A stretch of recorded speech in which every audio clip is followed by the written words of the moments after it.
오늘 말씀 우리가 너무나 잘 아는 야곱과 에서가 이제 화해하고 그리고 정말 샬롬 그 평강이 임하게 되는 이제 장면이 묘사되고 있지요. 5절에 보면은 아주 감격적인 장면이 나옵니다. 4절에 에서가 달려와서 그를 맞이하여 안고 목을 어긋 맞추어 그와 입 맞추고 서로 우니라. 이 원수로 지내던 세월 20년입니다. 근데 이제 이 원수 사이가 정말 서로 안고 울면서 화해하고 두 사람 사이에 진정한 하나님의 평화가 임하는 내용이지요. 우리 남북이 어쨌든 이제 화해하려고 하는 그런 노력들을 하는데 이 일에 하나님이 도우셔서 진정한 이 땅에 이런 샬롬의 평화가 임하게 되기를 바랍니다. 아멘. 참 응원할 일이고 또 주님께서 도우셔야 할 우리가 기도해야 할 일인 줄 압니다. 또 그동안 한국교회가 남북 통일을 위해서 또 얼마나 오랫동안 기도해 왔습니까? 반드시 기도의 열매가 맺힐 수 있기를 주님 앞에 간절히 소원합니다. 자, 그런데 오늘 이 말씀 보게 되면 여기는 이제 그런 영적인 원리 또 화해를 이루고 우리의 삶에 하나님의 평화가 임하도록 하기 위해서 우리가 어떻게 해야 할지 영적 교훈들이 있습니다. 사실 서로 사랑하고 살아야 할 그런 관계가 원수처럼 되어 산다는 것은 피차 불행한 일이지요.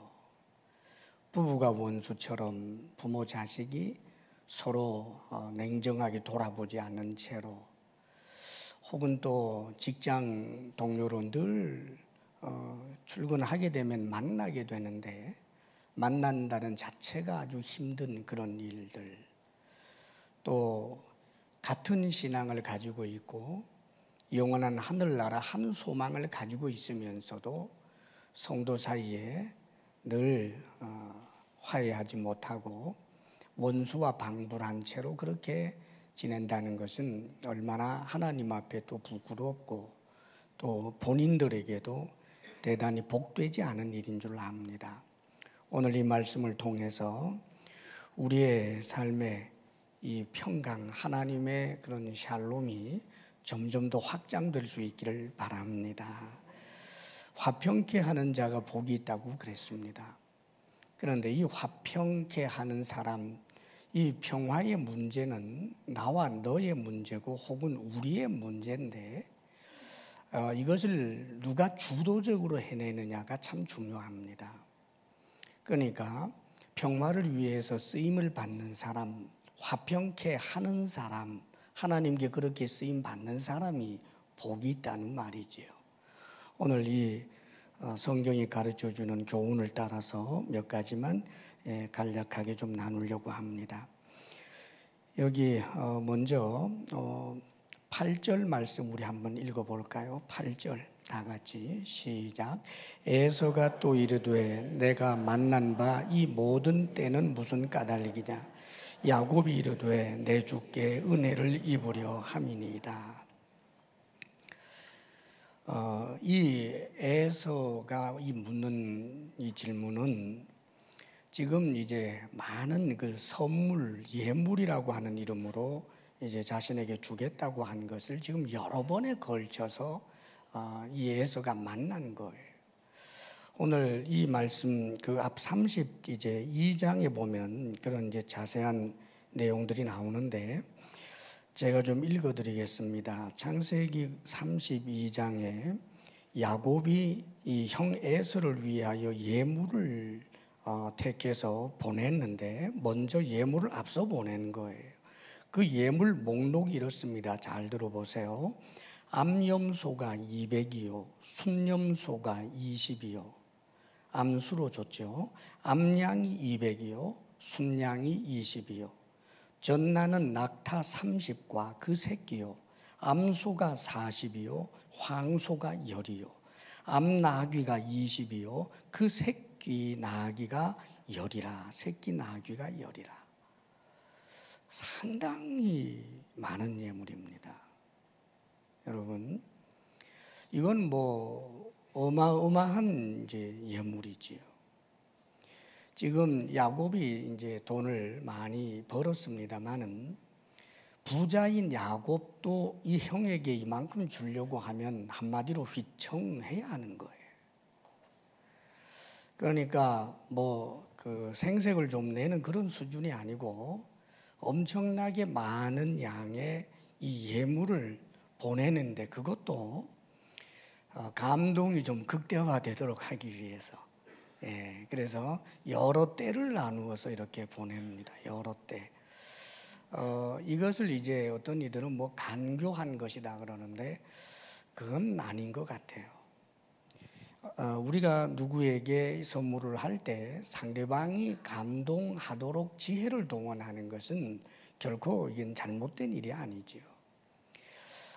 계속해서 이제 그 야곱이 원하는 것은 형인 에서의 마음이 풀리기를 원하는 것이기 때문에 그래서 이 종들에게 여러 때로 나누어서 보내주면서 그러면 이제 마주치게 되잖아요. 그럼 할 말도 준비했습니다. 이 우리의 주인 되시는 야곱님이 형님이신 에서님에게 보내드리는 예물입니다. 이 말들을 여러 번 이제 반복을 하도록 그렇게 이야기해서 이 예물을 전달을 하는 거지요. 자, 그런데 여러분 여기에는 중요한 그 평강의 영적 교훈이 있어요. 원래 이 에서와 야곱과 에서가 불화하게 된 이유가 뭘까? 그것은 야곱 입장에서 볼 때 한날 한시에 태어난 형, 쌍둥이 형이잖아요. 그래서 이 발 뒤꿈치 잡고 이렇게 태어났다고 하는데 한날 한시에 태어났는데 형에서는 이 아버지 집의 모든 것에 대해서 책임자가 되는 거예요. 그래서 고대에는 적게는 다른 형제들에 비해서 2목, 많게는 뭐 4배에서 7배까지도 간다고 그래요. 어떤 경우에는 아예 형에게만 다 가버리는 경우가 있습니다. 물론 그 장자가 책임져야 할 부분도 있지만 그러나 가장 많은 몫을 이제 받게 되는 거예요.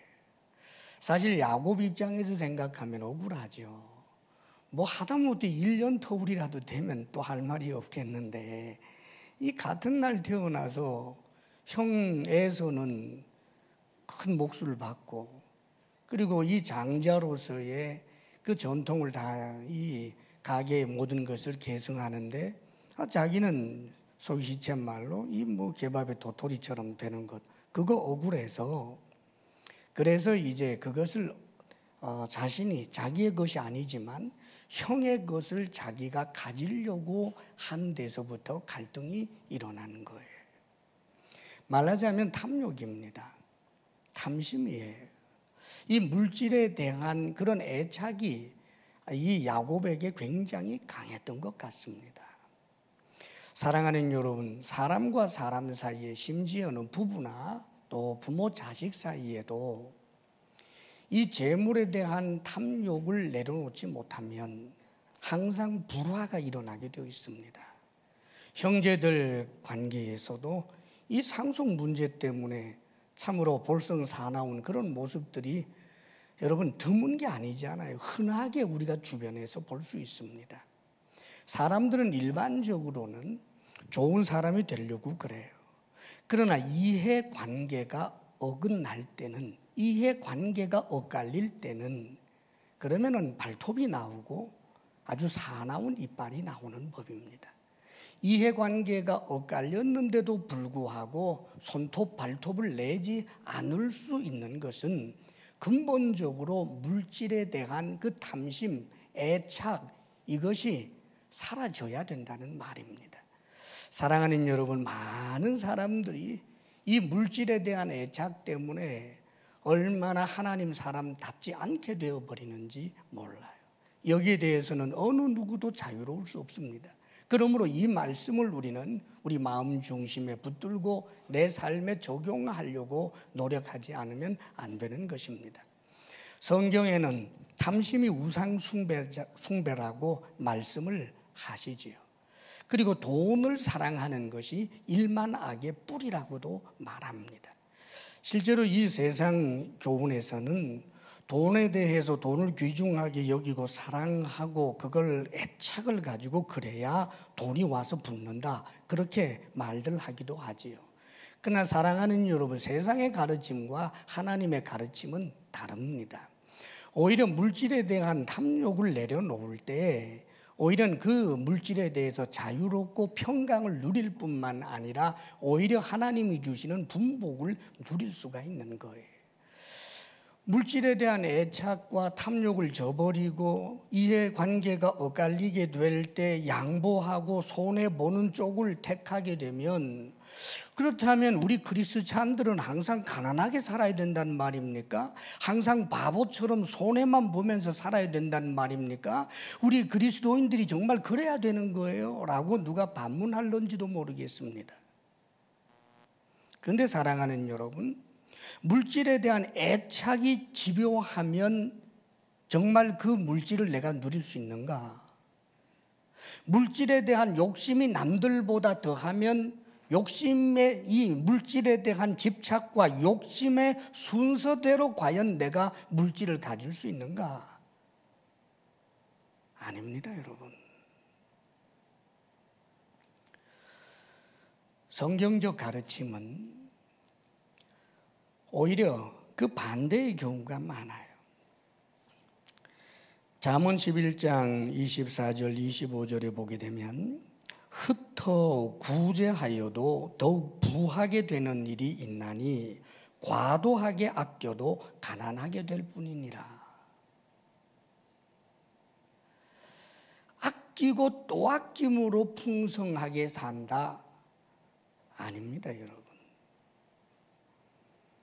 바르게 써야 한다, 그 말이죠. 구제를 좋아하는 자는 풍족하여질 것이요 남을 윤택하게 하는 자는 자기도 윤택하여지니라. 이 말씀은 세상 교훈이 아닙니다. 하나님의 말씀입니다. 하나님의 말씀은 하나님이 그 말씀에 대한 뒷감당을 하시는 거예요. 우리 주님께서도 신약에 와서 주라, 그리하면 후히 되어 누르고 흔들어 넘치도록 하여 너희에게 안겨주리라, 그렇게 말씀합니다. 이 세상 사람들이 부하기 위해서 취하는 방법은 야곱과 같은 방법을 택할 거예요. 남이 가진 것, 저 사람 손에 있는 것을 어떻게 해서라도 내가 손에 쥘 수 있도록 여러 가지 전략과 전술을 짜는 것이지만, 그러나 우리 그리스찬들은 하나님의 말씀을 따라야 되는 거예요. 우리 하나님께서 우리에게 주시는 이 물질에 대한 원리는 하나님께 드리고 이웃에게 나누는데 인색하지 말 것을 주문하시는 겁니다. 그런데 그렇게 할 때 하나님께서는 오히려 주시겠다고 약속을 한다는 말이죠. 자, 이 야곱은 실제로 그가 명목상에는 하나님의 사람이었죠. 그 아브라함의 후손이고 이삭의 아들이니까 하나님 이야기도 많이 들었고, 그러나 사실상 그런 하나님을 인격적으로 깊이 만난 적이 없었던 사람이에요. 그냥 종교인이었다, 그 말입니다. 그런데 이 사람이 이 아주 악한 일을 엄마하고 도모해서 자기 딴에는 명분이죠. 명분. 형이 팔았잖아. 명분 얼마든지 가질 수 있겠습니다만 하나님을 속일 수는 없는 거예요. 나중에 돌아보면 그게 잘못인 걸 다 아는 거죠. 자, 그래서 나중에 이 형하고 원수가 되면서 할 수 없이 이제 야반 도주를 하게 되는데, 야반 도주하는 그 상황에서 놀랍게 하나님께서는 이 야곱을 만나 주십니다. 사랑하는 여러분, 이게 은혜예요. 우리가 자격이 있어서가 아닙니다. 하나님 쪽에서 항상 다가와 주시고 은혜를 주신다는 말이죠. 자, 그런데 이 은혜 앞에 응답해야 하는 것은 은혜를 받은 자의 몫입니다. 하나님이 먼저 은혜를 베푸셨는데 그 은혜 앞에 늘 바르게 응답해야 된다는 말이죠. 자, 야곱에게 하나님께서 자격이 없는 야곱에게, 죄 많은 야곱에게, 간교한 야곱에게, 이 물질에 대한 애착이 가득한 그런 야곱에게 놀랍게도 하나님이 만나 주셨어요. 그 광야에서, 그 꿈속에서 일어났던 일이지만 그 생생하게 경험이 되지 않습니까? 사닥다리가 걸쳐지고 천군 천사가 오르락 내리고 하나님께서 이삭에게 약속하셨던 것, 그 전에 아브라함에게 약속했던 것과 똑같은 그런 약속을 야곱 자신에게 하게 됩니다. 그때 그가 일어나서 자기가 잠자던 그 베개를 이제 제단을 삼고 하나님 앞 기도하고 서원하고 그가 결심한 것은 나에게 이렇게 은혜 베풀어 주신 하나님 앞에 이제는 내가 합당하게 살아보리라 라고 하는 거룩한 결심을 하게 되는 거예요. 그래서 이 거짓말쟁이 야곱이 외삼촌 집에 가게 되었을 때 자기보다 한 수 더 거짓말 잘하는 외삼촌을 만난 거예요. 그렇지요. 자신이 사랑했던 여인과 먼저 결혼하는 것이 아니라 그 7년 노동의 대가로 7년 동안 열심히 일해서 라헬하고 결혼하려고 했는데 첫날 밤 다음날 아침 눈 뜨고 보니까 이 딴 여자가 있으니 얼마나 기가 막혔습니까? 그건 말하자면 선불도 아니었어요. 자기가 일한 결과 7년 다 일했단 말입니다. 일했는데 옆에 잠잔 여자는 딴 여자는 이거 어떡하면 좋아요? 얼마나 억울해. 그랬더니 이 외삼촌 하는 말이 일주일만 더 있으면 내가 네가 사랑하는 라헬도 줄 테니까 그러면 라헬을 받고 또 7년 동안 일해라. 그래가지고요 결혼 한번 하려고 14년 동안 죽도록 이 외삼촌 집에서 한 푼 받지 못하고 그냥 밥만 얻어먹고 14년을 그렇게 일했습니다. 속았죠. 나를 속이는 외삼촌, 당신만 날 속일 줄 아는 줄 알아? 나도 할 수 있어. 1000가지 만가지 속일 수 있는 여러 가지 생각이 났겠지요. 하지 않습니다. 더 놀라운 건 이 못된 외삼촌 밑에 있어가지고는 도무지 한미천 못 잡겠다. 그래서 이별을 통보해요. 외삼촌 14년 동안 제가 열심히 일해오지 않았습니까? 이제 저도 가장으로서 자녀들을 위해서 앞으로 책임져야 할 일이 있어서 이제 독립해야 될 것 같으니까 제가 이제 나가겠습니다. 지금 한 푼 없어요. 그러니까 외삼촌이 이렇게 일 잘하고 정직한 사람을 본 적이 없거든요. 양 한 마리도 잡아먹는 적이 없단 말이에요. 뒤로 꿈쳐두는 게 단 하나도 없다는 말이지요. 그래서 외삼촌 라반이 이제 품삯을 줄 테니까 너 일해라. 그래서 약속한 품삯이 뭐냐 하면 그 양들 가운데서 앞으로 태어나는 얼룩덜룩한 것이라든지 검은색이라든지 뭐 아롱진 것, 무늬 있는 것 이런 것 태어나는 것만 즉 돌연변이에요. 그런 것만 품삯으로 가지기로 했단 말이죠. 자, 여기에서 정말 외삼촌 라반이 좋은 사람이라면 현재 있는 그대로 진행을 했어야 옳아요.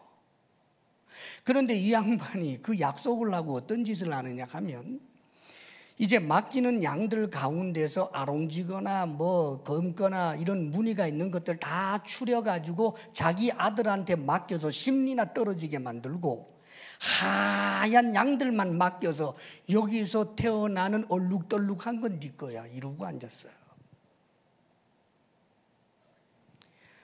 이렇게 모진 사람, 절대로 한 몫을 챙겨줄 생각이 아예 없는 사람,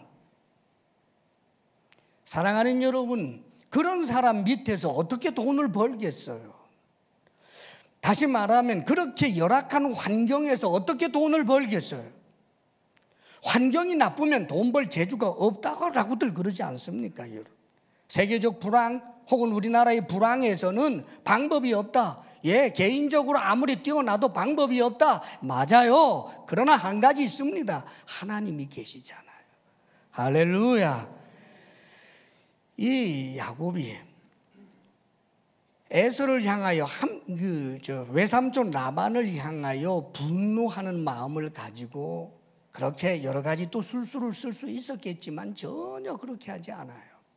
다만 하나님이 꿈속에서 앞으로 얼룩덜룩한 것, 아주 실하고 좋은 녀석이 태어날 때 전부 얼룩덜룩한 거, 아롱진 것으로 만들어 주겠다라고 하는 그런 꿈을 꿔요.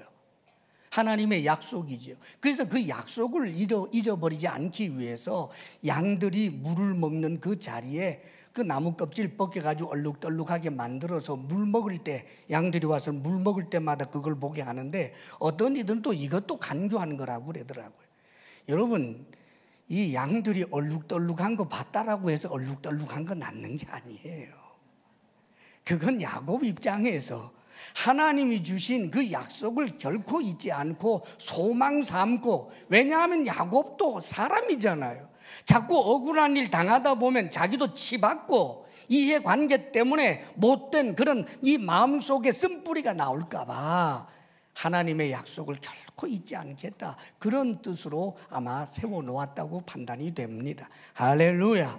철저하게 하나님께 초점을 맞추고 살아가는 그가, 하나님께서 놀랍게도 이 외삼촌 라반이 품삯을 나중에 10번이나 바꾼다고 그래요. 검은 거 줄게, 검은 게 줄줄이 나오니까 아롱진 거 줄게, 아롱진 게 또 줄줄이 나오니까 얼룩덜룩한 거 줄게, 뭐 하여간 계속해서 품삯을 10번이나 바꾸어댔습니다만은 이 야곱이 부자가 되는 것을 막을 수가 없었던 거예요. 사랑하는 여러분, 우리가 탐심을 갖는 것은 하나님의 약속에 대한 믿음이 적기 때문입니다. 물질이 우상이 되어버리는 것은 물질을 주시는 분이 하나님이라는 사실을 잊어버리고 물질 그 자체가 내 미래를 담보해 줄 수 있다고 믿기 때문입니다. 사랑하는 여러분, 내게 천만금이 있다고 할지라도 내년에 그것을 쓸 수 있을지 쓸 수 없을지 하나님 손에 있는 것입니다.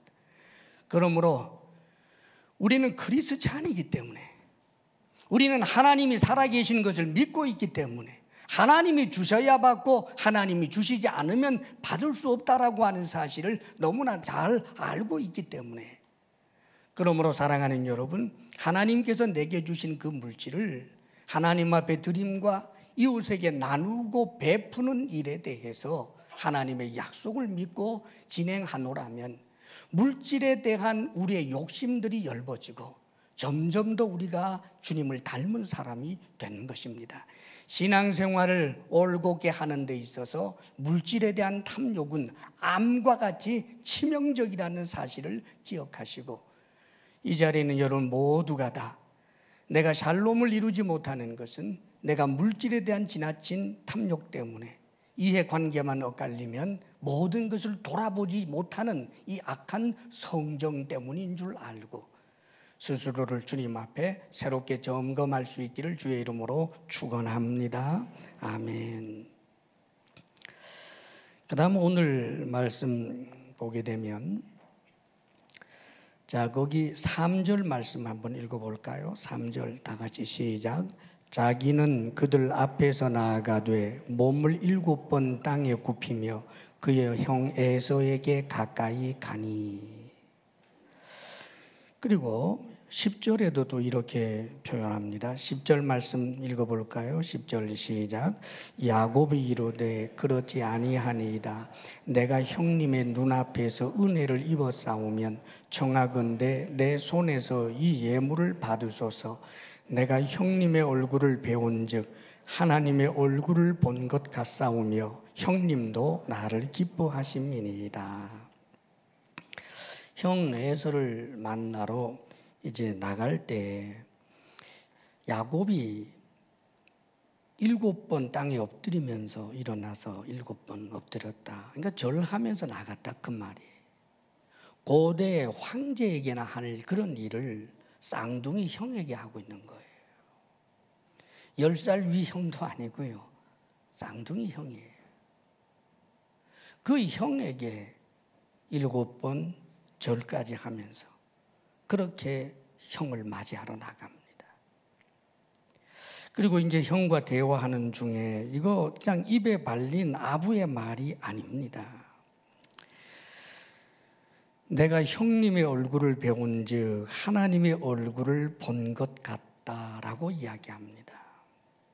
이 표현은 형 에서가 하나님이라는 뜻이 아니고 하나님의 은혜가 형에게도 임하고 이 모든 국면에 지금 하나님의 은혜가 임한 것을 그가 느끼기에 그렇게 표현하고 있는 거예요. 형님의 얼굴을 보는 것이 마치 하나님을 보는 것 같다. 하나님처럼 섬기는 거예요. 우리가 소자를 주님 보듯이 주님을 섬기듯 하는 것이 주님께서 우리에게 주신 명령이라는 것을 잘 알지 않습니까? 그가 주님이 아니지만 주님을 섬기듯이, 그가 하나님이 아니지만 하나님을 섬기듯이 지금 그 원리를 말씀하고 있는 겁니다. 원래 야곱과 에서의 그 불화의 중요한 원인이 뭐였느냐 하면 형을 형으로 인정하지 않는 데서부터 있었다고요. 형의 지위, 형의 그 지위를 절대 인정하지 않는 마음, 나보다 더 높은 위치를 절대로 인정하지 않는 마음, 이 세상에 왜 평화가 일어나지 않을까요? 하나님이 나를 올라갈 생각을 하지 않고 무너뜨리고 빼앗아서 짓밟으려고 한다는 말이에요. 내 위에 있는 사람은 타도의 대상, 내 아래에 있는 사람은 짓밟고 조금 더 올라가야 할 대상. 항상 쟁취하고 빼앗으려고 하는 이 마음은 결코 평강을 이룰 수가 없는 거예요. 사실 야곱이 정말 영적 이스라엘이 되게 되고 이스라엘이란 이름을 갖게 되고 아브라함과 이삭과 그다음에 아브라함과 이삭으로 주어졌던 하나님의 약속이 형인 에서가 아니라 야곱으로 이어지게 된 것은 그가 이런 간교한 술수를 성공했기 때문이라는 착각을 가져서는 안 됩니다. 어떤 분들은 그러더라고요. 하나님께 복 받는 것을 무엇보다 우선으로 생각하고 신령한 복에 대한 그런 강력한 소원이 있기 때문에 수단과 방법에 있어서는 좀 잘못되었다고 할지라도 결국은 하나님이 야곱 손들어 줬다. 그러니까 우리가 은혜 받기 위해서는, 좀 복 받기 위해서는 좀 수단 방법에 너무 연연하지 말고 목적, 목표, 그게 더 중요하다. 아닙니다, 여러분. 이 야곱이 그따위 좋지 못한 악한 방법을 쓰기 이전에 이미 그 복 중에 있을 때부터 하나님께서는 그의 어머니 리브가를 통해서 약속을 주셨어요. 큰 자가 작은 자를 섬기게 될 것이라고. 이미 하나님께서 가지고 계신 그런 경륜이 있단 말이에요. 그냥 하나님을 의지하면서 형을 형으로서 대접해드리고 그가 장자라고 하는 것을 인정하며 산다고 할지라도 형 에서에 관한 그 지위와 그 장자에 관한 문제는 하나님이 알아서 처리할 것이고, 야곱은 하나님이 또 가장 좋은 방법으로 약속의 그런 영적 장자로 이어갈 수 있었다, 그 말이에요. 사랑하는 여러분, 야곱은 나름대로 명분을 좀 가지려고 했지요. 형이 팔았잖아. 팔았기 때문에, 형이 포기했기 때문에 내가 엄마하고 이러쿵 저러쿵 해서 그래서 아버지 속에서 축복을 받아냈는데, 형이 기왕에 이미 장자하지 않겠다라고 팥죽 한 그릇에 팔아먹은 거니까 형 잘못이지 내 잘못이냐. 이렇게 시시비비를 가리려고 했으면 화해는 일어나지 않습니다. 내 잘못만 보는 거예요. 형님, 내가 많이 잘못했지만 형도 조금 잘못했어요. 아세요? 아닙니다, 여러분. 내 잘못만 보는 거예요. 지금 야곱은 자기의 잘못만 보는 거예요. 형의 지위를 찬탈한 악한 방법으로 손바닥으로 하늘을 가리는 것처럼 치졸한 방법의 그런 삶을 살았던 그것을 후회하면서, 말하자면 이제 형 앞에 무릎을 꿇고 아예 종이 된 신분으로 그렇게 형에게 나아가는 것은 자신의 잘못을 100% 인정하면서 형을 형으로 최대한으로 예우하고 있는 그런 야곱의 모습입니다. 사랑하는 여러분, 우리는 여기에서 우리 주님께서 평강을 위하여 우리에게 주신 명령, 평강의 사람이 되기 위해서 가져야 할 삶의 자세, 그것은 자기 자신을 낮추고 남의 허물을 보는 것이 아니라 자신만의 허물을 보면서 자기 자신을 끊임없이 낮추는 그런 겸손함과 섬김의 자세에서 평강이 임한다라는 사실을 보게 되는 거예요. 에서가 크게 감동하게 되는 이 역사적인 장면은 그것을 주도해낸 사람이 누구냐? 야곱이었다는 말입니다. 하나님의 사람 다우려고 하는 몸부림으로 물질에 대한 탐욕을 제하고 자기 자신을 낮추어서 형과 나는 쌍둥이잖아. 형인 사실 나한테 형이라고 말할 자격도 없잖아. 형이 잘못했잖아. 형이 그 명분을 팔았잖아. 따위의 모든 것들을 다 말하자면 불에 태우듯이 다 지워버리고 자기 자신의 허물만을 보면서 끊임없이 형을 자신의 주처럼 왕처럼 그렇게 받들어 섬기는 그런 야곱의 모습 속에서 결국은 평화가 임하게 된 것입니다. 이번 주간이 특별히 명절인데 내가 그릇 2개 씻었는데 시누이는 왜 하나도 안 씻었나, 뭐 이런 거 계산하고 있지 마십시오, 여러분. 나는 선물을 이런 걸 줬는데 왜 저쪽은 선물을 이런 걸 주나, 계산하지 마십시오, 여러분. 다 쓸데없는 일입니다. 천국을 가지고 살아야 할 사람들이 그 사소한 것 때문에 천국을 잃어버리고 스스로 지옥을 만드는 가장 어리석은 일입니다. 우리 주님께서 하나님이면서도 사람이 되셔서 우리를 섬기셨지요.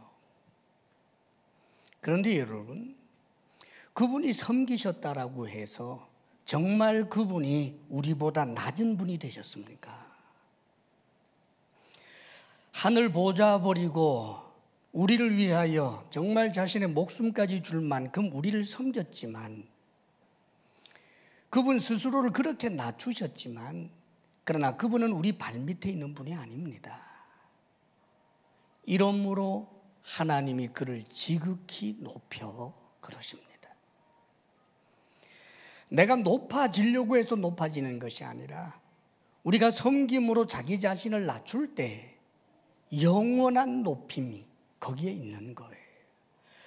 그렇기 때문에 우리가 우리 자신을 낮추고 남의 지위에 대한 것들을 인정하고 존중할 줄 아는 그런 자세를 가지게 될 때 시기나 시샘이나 사돈이 논을 샀다고 하니까, 밭을 샀다고 하니까 배가 아픈 그런 유의 현상들이 일어나지 않을 수 있는 거예요. 성경에 보면 이스라엘이 이제 통일 왕국을 이루고 살던 때가 사울과 다윗과 솔로몬 세 왕 시대에 이제 통일 왕국을 이룹니다. 그런데 이 솔로몬 왕이 나중에는 이제 악정을 베풀죠. 그래서 백성들이 아주 솔로몬에 대해서 지긋지긋하게 여기게 되는데, 그럼에도 불구하고 솔로몬은 다윗의 이 아들로서 하나님께서 해주신 약속이 있어요. 솔로몬이 잘못했다고 할지라도 솔로몬 당대에는 내가 징계하지 않겠다 하시는 그런 하나님의 약속이 있었기 때문에 솔로몬이 악한 짓을 냈지만 그는 평안히 삶을 살았습니다. 영적으로는 어떻게 되었을는지는 모르겠습니다만은, 그런데 이 솔로몬이 죽고 난 다음에 이 르호보암이라고 하는 사람, 솔로몬의 아들이 왕이 된단 말이에요. 근데 이때 왕이 되었을 때 이스라엘이 12지파인데 그 가운데서 거의 10지파에 해당하는 사람들이 솔로몬에게 너무너무 지긋지긋했기 때문에 새로 왕이 된 이 르호보암에게 이 10지파의 대표로 여로보암이라고 하는 사람이 대표격으로 백성들과 함께 와서 왕에게 요구를 하는 거예요. 왕이시여, 당신 부왕 계실 때 우리 백성들을 너무 노역에 시달리게 했기 때문에 이제 당신께서 왕이 된 이후에는 이 노역을 좀 적게 해주셨으면 좋겠습니다. 우리를 좀 쉬게 해주셨으면 좋겠습니다 하는 그런 이야기를 하는 거예요. 그러자 3일 뒤에 오라라고 말하죠. 3일 뒤에 오라라고 말한 다음에 해야 할 일이 뭐겠습니까? 기도해야지. 그런데 3일 뒤에 오라고 한 다음에 그가 사람들을 불러 모아 놓고 의견을 듣는데 특별히 솔로몬 시대부터 있었던 충성스러웠던 신하들, 지혜로운 신하들이 하나님의 영감으로 하나님의 교훈을 이야기해 줍니다. 그게 뭐였느냐 하면 이렇게 이야기하는 거예요. 왕이시여, 왕은 이제 백성을 섬기는 왕이 되어 백성들을 섬기는 마음으로 좋게 말하시면 저 백성들은 영원히 왕의 종이 될 것입니다. 그런데 아마 이 르호보암은 백성을 섬기는 왕이다라고 하는 말이 기분이 나빴던 것 같아요. 그래서 그 이야기 옆으로 치워버리고 그리고는 젊을 때 함께 자라왔던 그런 이제 패기만만한 젊은 관료들에게 물어보았더니 그들이 이렇게 말합니다. 왕이여, 이렇게 말씀하십시오. 내 새끼손가락이 우리 아버지의 허리보다도 더 크다. 우리 아버지가 너희들을 채찍으로 다스렸다면 나는 전갈 채찍으로 너희들을 징계할 것이다. 이렇게 말하는 거예요. 오, 멋있잖아요. 예.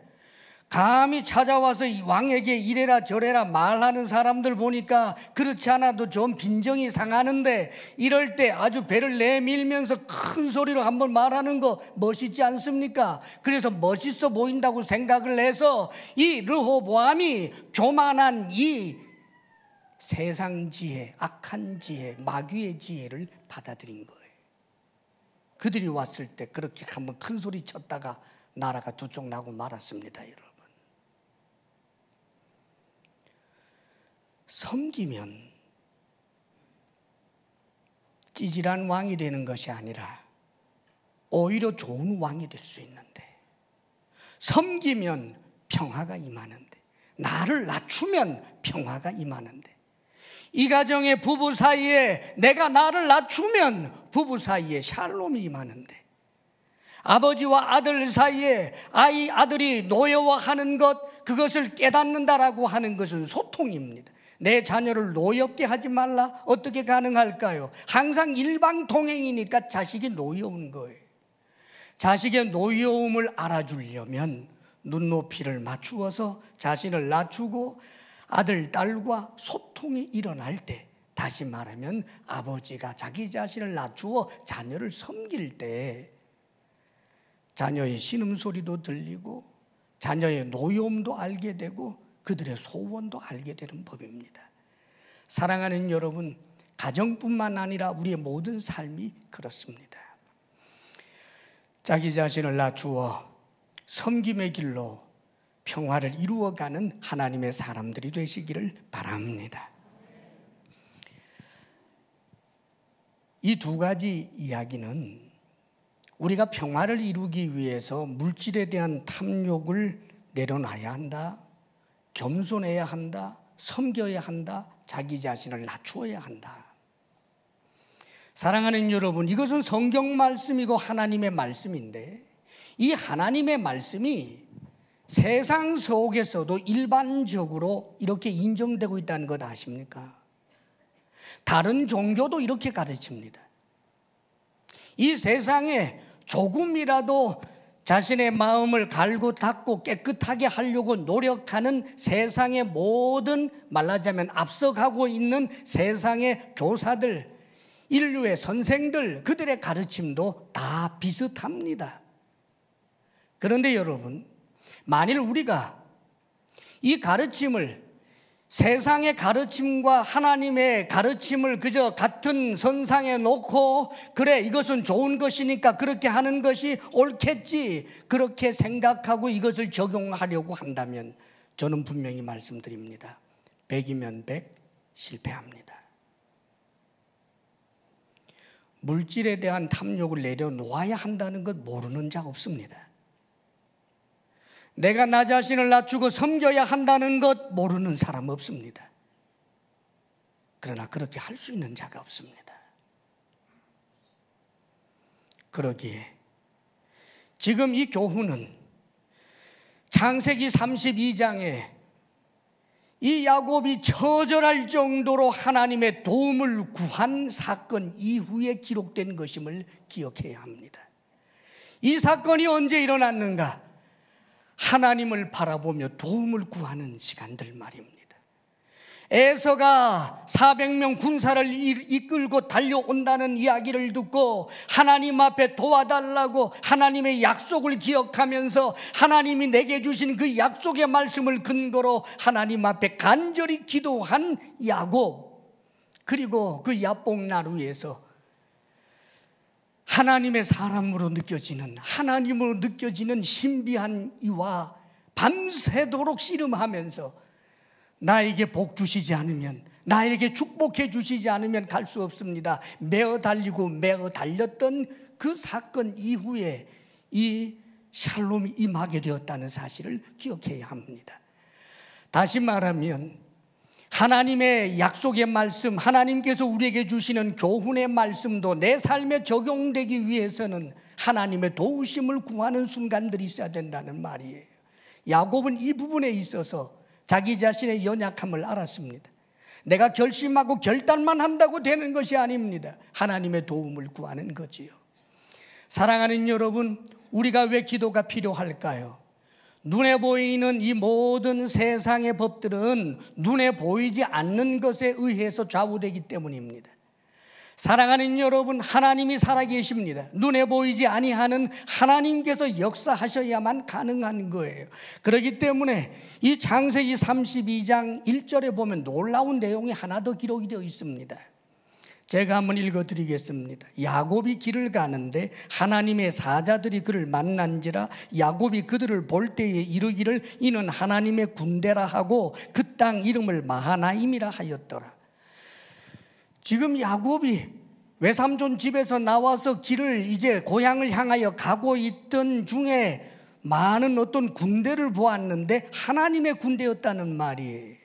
하나님의 군대, 즉 천사들이었다는 말입니다. 이 일이 있고 난 다음에 그가 하나님 앞에 기도했고 결국은 샬롬이 일어났다라고 하는 것은 영적으로 하나님이 돕고 하나님께서 천군 천사를 보내셔서 이 야곱을 도왔다는 말이에요.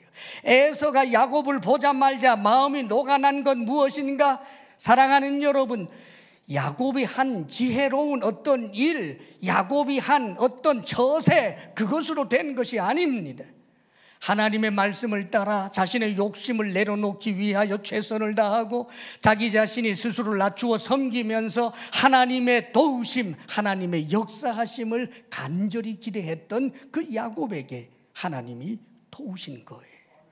그러므로 세상 교훈과 하나님의 교훈이 동일하다 할지라도 하나님을 경외함으로 그 말씀을 지킬 때는 그것은 하나님의 말씀이 되는 것이고, 하나님을 경외함 없이 그 말이 옳다라고 하는 이치를 따라서 그 말씀을 지킬 때는 세상 이치를 따라 사는 것에 불과한 것입니다.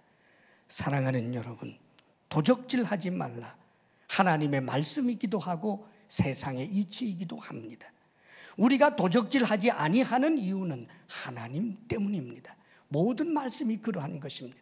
그렇기 때문에 하나님께서 우리에게 주신 말씀이기에 이 말씀을 따라 살기 위한 노력을 결국은 하나님께 도움을 요청하는 기도와 하나님을 믿고 의지하는 이 신앙적 요소가 우리 속에 반드시 있어야 하는 것입니다. 평화를 위하여 처세의 책을 보기보다는 하나님을 믿고 의지하고 그분 앞에 기도하고 그분의 말씀을 따라서 우리가 순종하고 달려가노라면 언제나 샬롬이 우리에게 항상 임하게 될 것입니다. 승리하시기를 주의 이름으로 축원합니다. 기도하겠습니다. 아버지 하나님, 우리가 이 세상에서 처세에 능한 자가 되지 않게 하시고 하나님을 믿고 의지하며 하나님의 도움을 구하며 하나님의 말씀을 따라 물질에 우리가 마음 두지 아니하고 아버지여 우리 자신을 높이지 아니하며 말씀을 따라 우리 자신을 낮출 줄 아는 참된 주의 사람으로 날마다 화평케 하는 자가 되게 하여 주옵소서. 예수님 이름으로 기도합니다. 아멘.